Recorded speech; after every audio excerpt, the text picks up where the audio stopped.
I'll try going through the goalpost here. Oh, who ducked? Let me know in the comments. Welcome back, guys, welcome back. Today we're talking about drones.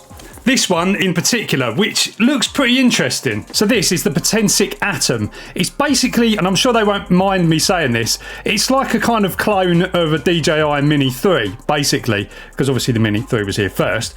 But yeah, the design's very similar. It's 4K, it's got, you know, a 30-minute flight time. It's under 250 grams, it's got a 4K camera, and most importantly, a 3-axis gimbal.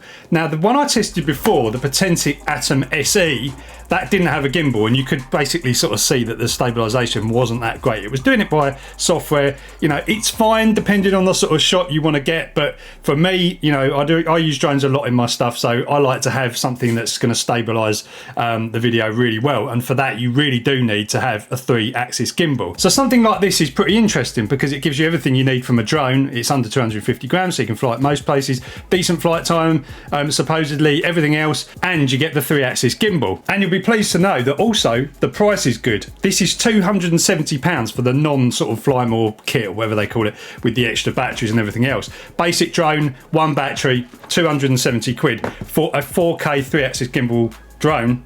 Supposedly pretty good. But let's open up the box. Inside the box, this particular one, you don't get a carry case. I don't know if the higher one does, but the old SE used to have a carry case. So we've got the drone itself. There's a battery here. Now, interestingly, these batteries are interchangeable with the Atom SE. I think if you use the SE one, though, it might be over 250 grams. But I think mainly because they've gone LiPo now on this new battery. Yeah, this is a lithium polymer battery, so it's going to be a bit lighter. And there's the controller. Let's get these bits out. So drone itself, I mean, you know, you've seen a drone these days, this won't be that exciting. It's just literally looks like every other drone out there. Really, you have to do these in a particular order to get, but there you have it. So, you know, battery goes in the back, SD card goes in the back there as well. Camera, you've got gimbal protector over here, so you can take that off, and then that will reveal the 3-axis gimbal and the camera there as well. There's no optical avoidance sensors or anything like that behind that cover, but you have got optical sensors and all that stuff. So yeah, nice little drone. Plastic feels pretty solid, but obviously not, you know, too heavy. Let's have a look at the controller. The controller's a bit different. You've got these kind of antennas up here. Interestingly about the system they use to control the drone, it is their own, and it's not actually Wi-Fi, which a lot of them are, which means that, you know, you get lots of interference and everything else. This is actually like their own system, so it will do, I mean, it's probably like a HD link to the actual phone itself over radio. Now they call it PixSync 3.0, which is basically their transmission link. And so far, from what I've seen with the other Potensic SE, it's actually really good. It's a good link and it's pretty stable. So yeah, the controller, you fit your phone, your smartphone goes in. There's no phone that will not fit. Maybe some tablets won't, but you know, you get an idea of. So yeah, with my massive Samsung phone, it does actually kind of take up quite a bit of space. It's completely usable like that. It actually looks like some sort of Nintendo, doesn't it? Anyway, I won't waffle on about this anymore. Let's go and test it out and see what it can do, and we'll put this through its paces. It's a nice day for driving the little car as well. I love how old school this is. Back to the old days.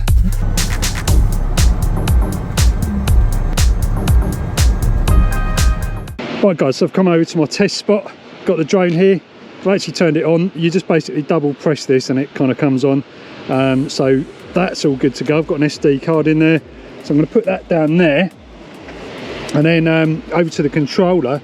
So the controller, obviously, it actually opens the app itself, so automatically. You need to have it installed, obviously. This is the Potensic Pro app. So if we just hit this enter device here, you can see it's connected, takeoff's permitted, it's got a GPS signal, so 95% battery. I'm just going to dive into the settings here and just have a look. So we've got safety. This is the first menu item, so you can basically set all your information here, like return to home altitude. Now we don't want that really high, because yeah, I generally don't like to have them high. It's high enough for trees, but I'm not going to be going with trees in front of me anyway, so that's absolutely fine. Virtual fence, we've got an altitude limit of 99 meters, which I'd advise just, yeah, don't go too high, because you know, you don't know what's around in the sky. You could get a low flying helicopter or something. In theory they shouldn't be that low, but who knows. yeah, so we've got a distance limit on there of 2,000 meters or thereabouts. That's going to be fine. All the other things, we've done a calibration already. Now it's really simple. It guides you through when you first open the app. I'm not going to show you that here, but basically you just have to hold the drone and twist it around and do what it says in the app, and it guides you through. It's really good. Nothing else we really have to worry about. There's some other settings for the gimbal here which I'm not going to worry too much about, but that is about it really. Those are the most important ones. I've got it in video mode. We have got an SD card in as well, as I say, so we're going to start recording in 4K 30 right about now. So we'll do that, and then to basically launch these, it's always the same with these sorts of drones. It's normally both sticks in, motor start, and then you can basically just take off. Now there is a button to do this, so it will do it automatically. That's logged the home point now, so that's good. So I'm just going to show you, because I've tried this before obviously, just before I started recording. Look at the stability of that. It's pretty good. It really is good for something of this kind of level that isn't DJI. You know, that's holding a really good position. It is a little bit breezy. There's a slight bit of breeze. Image on the display on the phone is actually nice. Let's just get a bit of height there. I can see a couple of dogs in the distance. I'll try and keep away from them. But we just start to move forward, and you can see. So already I can't actually hear it. You know, it's kind of gone off into the distance there, and it's, you know, I can't even hear it. So it is quiet. It's probably not as quiet as maybe you know, the DJI Mini 3 Pro. That is extremely quiet, but it's not bad at all. So we can get a nice view here of the canal. Pretty nice. It's annoying, it was lovely blue skies earlier, now it's kind of, you know, gone a bit naff, but you know, that's the UK for you. So we're going to go over the water here, and just sort of like pause here for a minute and just have a little look around and see. So, you know, it's really smooth, really nice. You know, you can get some really kind of smooth shots with this. I'll just focus on this light lock here. You might really see it, there's too much stuff in the way there, but I mean, you know, you really notice the gimbal, you really notice this 3-axis gimbal. It's just absolutely rock solid. So I'm going to start to come back here. I think there is a sport mode on this which actually you can activate, but it will only activate if you're above 9 meters or something. Anyway, drone's coming back. You can see it coming back. Kind of got one eye on the drone and then one eye on the screen. Don't ask me how I'm doing that, but that's what I'm doing. And then, you know, we can kind of come in. So I'm flying this fully kind of line of sight at the moment. So yeah, first little go, it's solid. Like, that is, there's not a lot more you'd want from that. It's, yeah, I mean, amazing really. You know, I would think that I'm flying something, you know, a lot higher end, a lot more expensive, put it that way. Some of the other drones, you know, sort of been flying are nowhere near this level. So, you know, we can get some shots here, come round, give myself a haircut. I'll try going through the goalpost here. Oh, who ducked? Let me know in the comments. But yeah, I mean, really smooth footage. It'll be interesting to see what this looks like. You know, once we sort of you know, download it onto the computer. But there I am. So let's try out the sport mode. I'm going to get a bit of height. How high are we? 5. It's saying 5. Oh, 9 meters. We're 9 meters now. Right, let's put it into sport mode then. So, control, the calibration. Where are we? Where's the sport mode?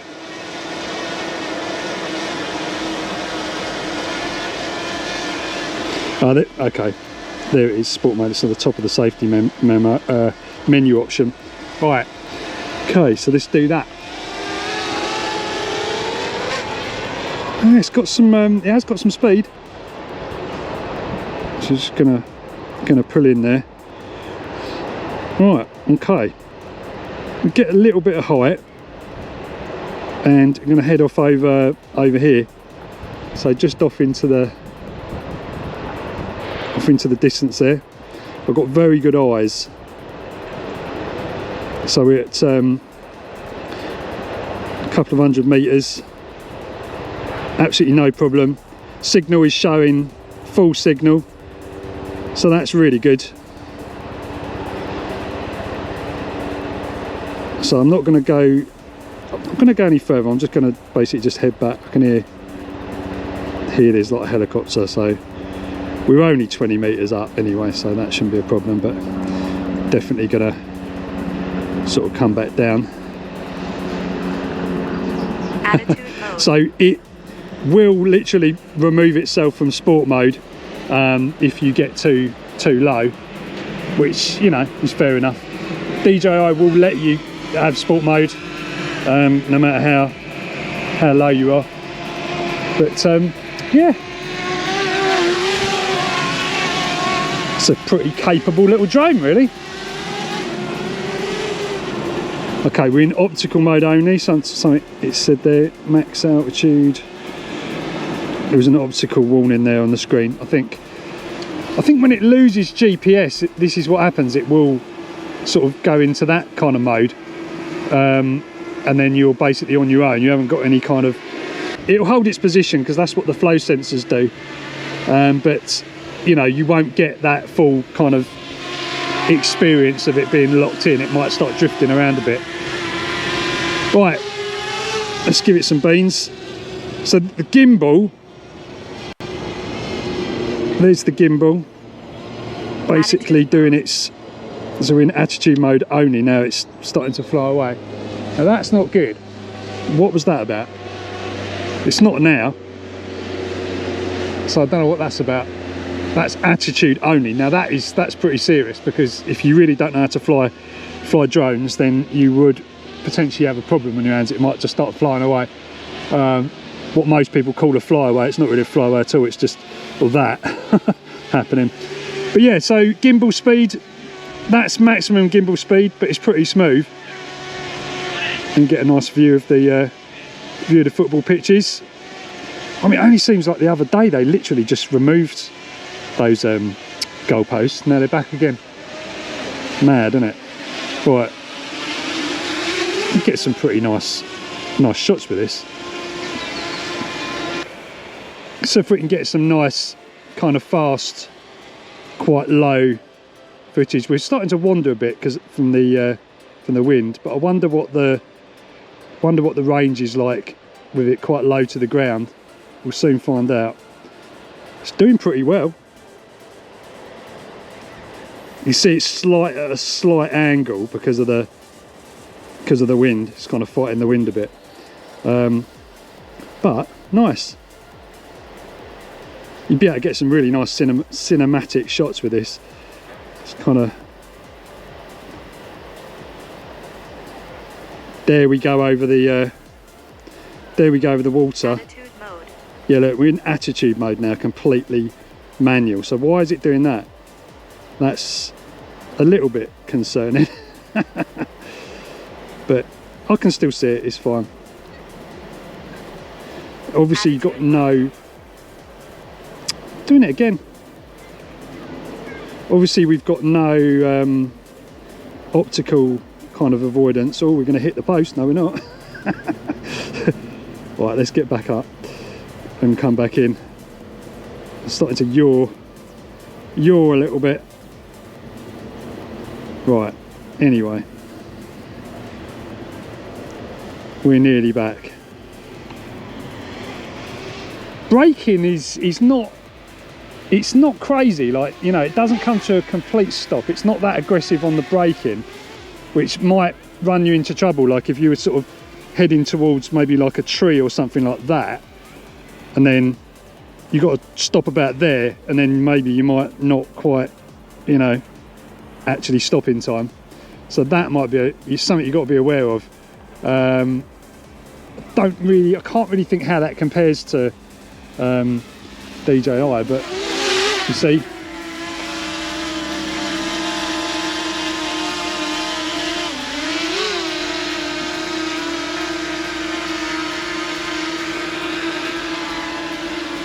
Anyway, pretty good.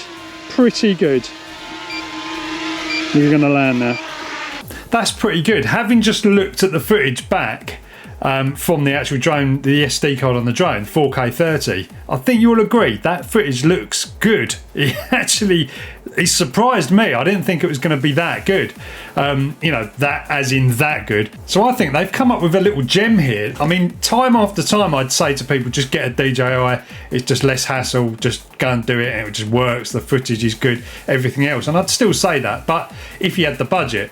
But then, you know, this for £270, you know, this is starting to get interesting, I think. You know, I don't know if these guys have got any insurance or repair process or anything like that. So if you smash it to pieces, are you going to be able to get a replacement drone for cheap or even get it repaired?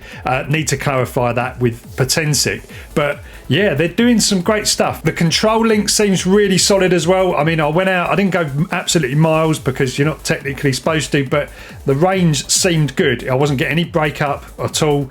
You know, of course, I was in a kind of playing field environment, so there wasn't going to be a lot of interference. But the fact that this has got its own control link is really interesting, and it's 720p as well. I checked the video feed on the actual recorded video. You can do a preview, and it's actually 720p, so that's good. You're previewing on your phone in 720p, which is pretty good. You know, that's comparable to what DJI do with their link. I think if these guys could make a controller with the actual, you know, like an Android controller like the DJI remote, then they'd be they'd be even more onto a winner. Because these days I really like to use a dedicated controller, not actually having to put your phone in there. It can be a bit cumbersome and a bit annoying, trying to fit the wire in there and all that sort of stuff. So maybe that's something they could do later. But anyway, guys, I hope this video has kind of helped you kind of make up your mind if you're looking at getting this. Let me know if you've got one of these, if you've got any information on it and you've got it. What are your findings, basically? Just let me know in the comments, because I get this stuff sent in. I've got a limited amount of time I can use to test this stuff out, but I want to feature it because I think these things are quite interesting. So yeah, apologies if anything's missed, but you know, this is just me just going out there and just using it as I would. So yeah, hopefully you found it useful, and I will catch you next time.